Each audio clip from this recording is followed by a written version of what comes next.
বন্ধুগণ নমস্কার। Welcome to Sitanshu global politics. আমি শীতাংশু বলছি। পাকিস্তানের যে ফিল্ড মার্শাল অসীম মুনির, তিনি চাইছেন পাকিস্তানটাকে খণ্ড খণ্ড করে ভাগ করে দিতে। পাকিস্তানে এখন 4টে প্রদেশ আছে। একটা হচ্ছে সিন্ধ, একটা পাঞ্জাব, একটা খাইবার পাখতুনওয়ালা, একটা হচ্ছে বালুচিস্তান। এখন হঠাৎ করে তার এক মিত্র, যিনি স্বরাষ্ট্রমন্ত্রী এখন, মহসিন নকভিকে আপনারা অন্য নামেও জানবেন, তার একটা অন্য পরিচিত, সে হচ্ছে দুবাই থেকে ভারতের কাপ নিয়ে পালিয়ে গেছিল। তো তাকে দিয়ে বলা করিয়েছে বলে বেশিরভাগ লোকের বক্তব্য। সে হঠাৎ বলে পড়লো যে পাকিস্তানের যে 4টে প্রদেশ আছে, এই 4টে প্রদেশকে ছোট ছোট ইউনিটে বিভক্ত করলে যে পাকিস্তানের শাসন ব্যবস্থা যে ভেঙে পড়েছে তার উন্নতি হবে। তো তিনি এই কথা যখন বললেন, তার মানে বর্তমান যে সরকার আছে শাহবাজ শরীফের, তার উপর তো রাস্তা নেই। তিনি তো সরকারের স্বরাষ্ট্রমন্ত্রী। অনেকে সমালোচনা করে বলেছে তিনি তাহলে নিজে পদত্যাগ করে কেন এই বক্তব্য রাখলেন না? ক্ষমতায় আছেন এবং ক্ষমতার সমালোচনা করছেন, এটা কিরকম কথা? অনেকের মতে আসলে এটা যে ফিল্ড মার্শাল আসিম মুনিরেরই কৌশল। তিনি নিজে এই কথাটা বলতে পারেননি, না বলতে পেরে মহসিন নকভিকে দিয়ে বলেইছেন, এবং মহসিন নকভি তার খুব কাছের লোক, মানে তার মিত্রদের দলের মধ্যে পড়ে।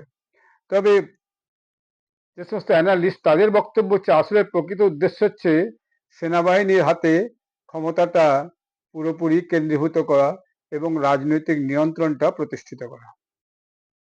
এখন সরকারের পক্ষে তারা কি যুক্তি দিচ্ছে, মহসিন নকভি বা তার যে পার্ষদরা, তারা যুক্তি দিচ্ছে যে প্রশাসনিক ব্যবস্থা ভেঙে পড়েছে এবং সাধারণ সরকারের পক্ষে তা ঠিক করা সম্ভব হবে না। এখন উন্নত পরিষেবা দিতে হলে তাহলে পাঞ্জাব ও বালুচিস্তানের মতো বিশাল প্রদেশগুলোকে 12টি বা তারও বেশি ছোট অঞ্চলে ভাগ করলে স্থানীয় নাগরিকদের কাছে সম্পদ, অর্থ এবং সেবা পৌঁছানো সহজ হবে। এটা তাদের যুক্তি।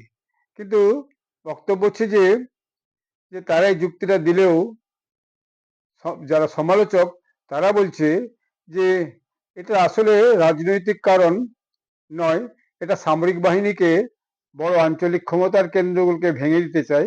এর ফলে শক্তিশালী যে প্রাদেশিক নিয়ন্ত্রণের উপর নির্ভরশীল রাজনৈতিক দলগুলোর ক্ষমতা কমে যাবে। ফলে কি হবে, মিলিটারি ক্ষমতা অর্থাৎ ফিল্ড মার্শাল আসিম মুনিরের ক্ষমতা অনেক বেশি বেড়ে যাবে। তবে যারা সরকারের পক্ষে এই ন্যারেটিভটা শুরু করেছে পাকিস্তানে, তাদের বক্তব্য হচ্ছে ইউনিটগুলো ছোট ছোট হলে স্থানীয় জনগোষ্ঠীর কাছে এই দৈনন্দিন প্রশাসনিক কার্যক্রমে আরো সুযোগ সুবিধা বেশি করে পৌঁছে দেওয়া যাবে। তাহলে চারিদিকে যে অশান্তি শুরু হয়েছে বা যেভাবে চারিদিকে সমস্যা তৈরি হচ্ছে, বিচ্ছিন্নতাবাদী আন্দোলন শুরু হয়েছে, স্বাধীনতা আন্দোলন শুরু হয়েছে, সেগুলোকে রোধ করা যাবে। কিন্তু বেশিরভাগ যে সমালোচক, তাদের মত হচ্ছে এই পুনর্গঠন প্রক্রিয়ার আসল লক্ষ্য হলো যে সংবিধানে যে স্বীকৃত প্রাদেশিক দেশ সরকারগুলো আছে, মানে সিন্ধের সরকার, খাইবার পাখতুনওয়ালার সরকার, আপনার পাঞ্জাবের সরকার এবং বালুচিস্তানের সরকার, বিশেষ করে পাঞ্জাব এবং বালুচিস্তান খুব বড় প্রদেশ, এগুলোকে যদি ভাগ করে দেওয়া হয় তাহলে ওই যে সরকারগুলো আছে, সেখানকার যে প্রাদেশিক সরকারগুলো আছে, প্রভিন্সিয়াল গভর্নমেন্টগুলো আছে, সেইগুলোর উপর নিয়ন্ত্রণটা আরো বেশি কবজা করা যাবে এবং তাদের ক্ষমতাটা হ্রাস হলে এই যে আপনার মিলিটারি আছে, মিলিটারি পক্ষে তাদের শাসন করা আগামী দিনে আরো সুবিধা হবে, অর্থাৎ তাদের নিয়ন্ত্রণটা আরো বেশি সুদৃঢ় হবে। অর্থাৎ একটা গভীর কৌশল থেকেই অসীম মুনির এই কথাটা তার প্রিয় লোক মহসিন নকভি, তাকে দিয়ে বলা করেছেন। এর পিছনে যে সত্যি সত্যি জনগণের কাছ পর্যন্ত বিশেষ সুযোগ সুবিধা পৌঁছে দেওয়ার উদ্দেশ্য, এটা নয় বলেই পর্যবেক্ষকরা মনে করছে।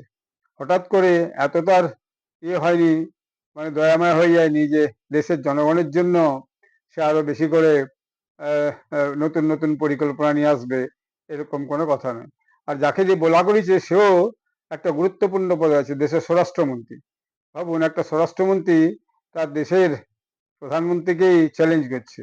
একটা দেশের স্বরাষ্ট্রমন্ত্রী বলা হয় নেক্সট টু প্রাইম মিনিস্টার, তবে যদি ওখানে আবার উপ প্রধানমন্ত্রী আছে, ইসাকদার আবার উপ প্রধানমন্ত্রী, ওখানে শাহবাজ শরীফ প্রধানমন্ত্রী, ইসাকদার হচ্ছে উপ প্রধানমন্ত্রী, তারপরে হচ্ছে স্বরাষ্ট্রমন্ত্রী।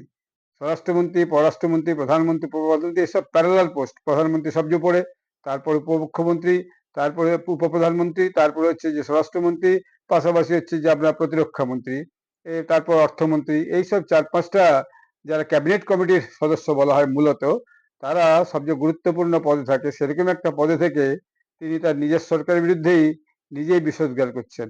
আসলে এটা মিলিটারি জেনারেল আসিম মুনিরের গোপন ইচ্ছা। সেই গোপন ইচ্ছাটাকেই তিনি আসলে বাজারে ছেড়ে দিয়ে দেখছেন ন্যারেটিভটা কোন দিকে যায়। যদিও এর ফল ভালো হয়নি।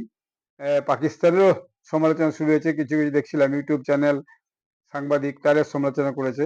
আর বিদেশেও এর সমালোচনা হয়েছে যে এত ছোট ছোট প্রদেশে ভাগ করে দেওয়ার উদ্দেশ্য এমন নয় যে মানুষের কাছে অনেক সুযোগ সুবিধা পৌঁছে দেওয়া।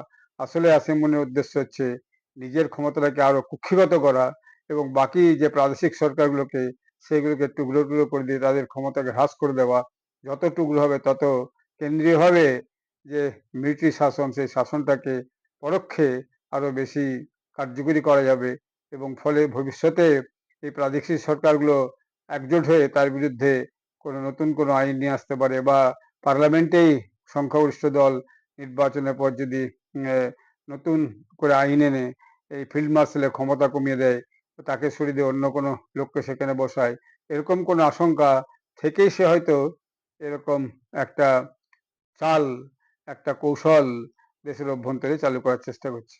আসলে যে জনগণের জন্য যারা না ভাবে তারা প্যাঁচপয়রাজ করে কোনো না কোনোভাবে সরকার টিকে থাকতে চায় এবং জনগণকে শাসন এবং শোষণ করতে চায়, এটা তারই একটা কৌশল। পাকিস্তানের জনগণকে দুটো গ্রুপ শাসন করছে। একটা হচ্ছে রাজনৈতিক গ্রুপ, অর্থাৎ পলিটিক্যাল এস্টাবলিশমেন্ট, ব্যুরোক্রেসি তো আছেই, আর প্যারালালি মিলিটারি এস্টাবলিশমেন্ট তাদের জীবনকে অতিষ্ঠ করে তুলেছে। তো পাকিস্তানের মানুষের কবে এই যে দুর্দশার থেকে মুক্তি হবে সেটা ঈশ্বরই জানেন। কারণ যে দেশের সরকার জনগণের কথা না ভেবে শুধু নিজেদের কথা ভাবে, নিজেদের পকেট ভর্তি করে এবং সেই টাকা নিজে বিদেশে জায়গা জমি সম্পত্তি বাড়িঘর দৌড় করে, তাদের দেশের জনগণের দুরবস্থা যে সহজে ঘুচবার নয়, এটা তো বলাই বাহুল্য। যাই হোক, আগামী দিনে সত্যি যে ন্যারেটিভটা তিনি বাজারে ছেড়েছেন সেটা কার্যকরী করতে পারেন কিনা দেশের আপামর জনসাধারণ ও অন্যান্য যে পলিটিক্যাল পার্টিগুলো আছে, পিটিআইকে তো অকেজো করে দিয়েছেন ইমরান খানের দলকে, কিন্তু আবার দেও যে নওয়াজ শরীফের যে পার্টি আছে, তারপর বিলাবল ভুট্টোর যে পার্টি আছে, আর রাষ্ট্রপতি আছে আসিফ জারদারি, তারাই বা এই ব্যাপারটাকে কিভাবে নিচ্ছেন এবং তারা কিভাবে বাকি ঘুঁটি সাজাচ্ছেন, তার উপরেই আগামী দিনে এই ন্যারেটিভটা কার্যকরী হবে কি হবে না সেটা কিন্তু নির্ভর করছে। এটা বাজারে ছেড়ে দিলেই যে কার্যকরী এত সহজে করে ফেলা যাবে এটা কিন্তু সহজ নয়। এত রাজনৈতিকভাবে করতে গেলে এটা পার্লামেন্টে বিল আনতে হবে, বিল নিয়ে এসে তাকে ভাগ করতে হবে এবং ভাগ করলে তার সমস্যা আরো বাড়বে, সমস্যা যে কমবে এমন কথা নয়। কারণ আমরা দেখেছি বিভিন্ন যখন যখন একটা প্রদেশের মধ্যে জেলা ভাগ হয়েছে, জেলা ভাগ হলে তার সমস্যা কমেনি, উল্টে বেড়েছে। একটা জেলা ভাগ হয়, একটা জেলা ভাগ করলে যে সেখানে যে ফার্দার টোটাল ইনফ্রাস্ট্রাকচার ডেভেলপমেন্ট করা, সে ডিসি অফিস বলুন, আপনার কোর্ট বলুন, অন্যান্য যে দপ্তর তৈরি করা, সেটা যেমন খুবই সংকটপূর্ণ হয়, সেই জিনিসটা প্রক্রিয়াটা কমপ্লিট করতে 5-7 বছর লেগে যায়। একটা রাজ্য ভাগ হলে সেরকম একটা প্রক্রিয়া আমরা দেখেছি, অন্ধ্র ভাগ হয়ে যা হয়েছে, বিহার ভাগ হয়ে তার আগে উদাহরণ আমরা পেয়েছি। তো ফলে ভাগ হলেই যে সবসময় জিনিসটা খুব কার্যকরী হয় সেইটা কিন্তু প্রমাণ সাপেক্ষ ব্যাপার। সবসময় সেটা যে সাফল্য বলে প্রমাণিত হবে তার কোনো গ্যারান্টি কিন্তু নাই। যে যে আশা আকাঙ্ক্ষা নিয়ে বিহার থেকে ঝাড়খণ্ড ভাগ হয়েছিল, তারপর কিন্তু ঝাড়খণ্ডের মানুষের যে বিশেষ বিরাট কোনো উন্নতি হয়ে গেছে তা কিন্তু হয়নি। যে আশা আকাঙ্ক্ষা নিয়ে তেলেঙ্গানা ভাগ হয়েছিল অন্ধ্রপ্রদেশ থেকে এবং হায়দ্রাবাদকে কোন দিকে থাকবে সেই নিয়ে খুব টানাটানি হয়েছিল। তারপর একটা বিশাল সেন্ট্রাল প্যাকেজ দিয়ে যে অন্ধ্রপ্রদেশে আলাদা করে রাজধানী শহর করে দেওয়া হয়েছে বা করার এখন চন্দ্রবাবু নাইডু তার পূর্ণাঙ্গ রূপ দিতে চলেছেন। তো বিষয়গুলো অত্যন্ত জটিল। বললেই এত সহজ একটা প্রদেশকে ভাগ করে দিয়ে সেখানে আরো 4-5টা প্রদেশ করে দিয়ে সেই প্রাদেশিক সরকারকে তৈরি করা, নির্বাচন করানো এবং সেখানে প্রাদেশিক সরকারের যাবতীয় অফিস কাছারি তৈরি করা, মিনিস্ট্রি তৈরি করা, অ্যাসেম্বলি তৈরি করা, কোর্ট তৈরি করা এবং তারপরে সেখানে সুচারুরূপে বাকি প্রশাসনটাকে চালু করা, সেই প্রশাসনের সর্বস্তরে আবার নতুন নতুন লোক নিয়োগ করা, অফিসার নিয়োগ করা, এটা খুব দীর্ঘ সাপেক্ষ ব্যাপার এবং এর জন্য প্রচুর অর্থের প্রয়োজন। যে পাকিস্তান ভয়ানকভাবে আর্থিক দুর্বলতার মধ্যে ভুগছে, তারা যে এই রকম একটা বড় সিদ্ধান্ত নিয়ে যে আরো আর্থিকভাবে নিজেদের লোকসান করবে না তার কোনো গ্যারান্টি কিন্তু নাই। Let you wait and see. ধন্যবাদ। জয় হিন্দ, বন্দে মাতরম।